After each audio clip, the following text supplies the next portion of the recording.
ஊர்ப்புற மக்களின் வாழ்வாதாரத்தை வேரறுக்கும் பணியில் நடுவண் அரசு ஈடுபட்டு வருவதாக குற்றம் சாட்டியுள்ள முதலமைச்சர் மு.க.ஸ்டாலின், பிரதமரின் கிராம சாலை திட்டத்தில் 500 கோடி ரூபாய் பணம் விடுவிக்கப்படாமல் உள்ளது எனவும், தமிழ்நாட்டில் புதிய திட்டங்களை செயல்படுத்தும் போதெல்லாம் நடுவண் அரசு தமிழ்நாட்டை வஞ்சிப்பதை கொள்கையாக கொண்டிருக்கிறது எனவும் குற்றம் சாட்டியுள்ளார்.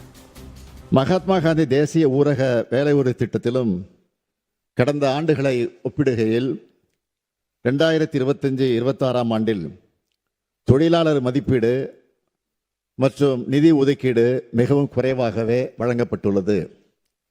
எடுத்துக்காட்டுக்கு, மகாத்மா காந்தி தேசிய ஊரக வேலை உறுதி திட்டத்தில் 1026 கோடி ரூபாய் ஊதியத்திற்கான தொகையையும் 1087 கோடி ரூபாய் பொருட்கூறுக்கான தொகையும் இன்று வரை விடுவிக்கப்படாமலேயே உள்ளது. ஒவ்வொரு ஆண்டும் இதே நிலைதான்.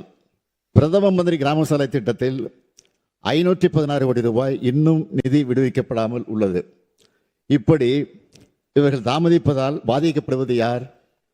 தமிழ்நாட்டின் கிராமப்பகுதியில் வாழக்கூடிய எளிய மக்கள் மற்றும் விவசாயிகள் தான். நம் மாநிலத்தின் மீது ஏன் இந்த ஓரவஞ்சனை என்றுதான் நாம் கேட்கிறோம்.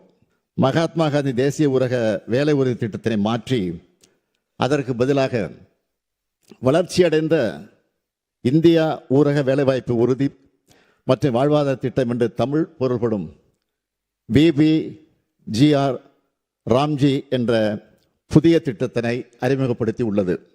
மகாத்மா காந்தி அவர்கள் இந்த தேசத்திற்கு வகுத்து தந்த கொள்கைகளையும் வழிகாட்டிய பாதையையும் எப்போதும் நினைவுகூறும் வகையில் இத்திட்டம் மகாத்மா காந்தி பெயரிலேயே தொடர வேண்டும் என்றும் ஒன்றிய அரசை இப்பேரவை ஒருமனதாக வலியுறுத்துகிறது.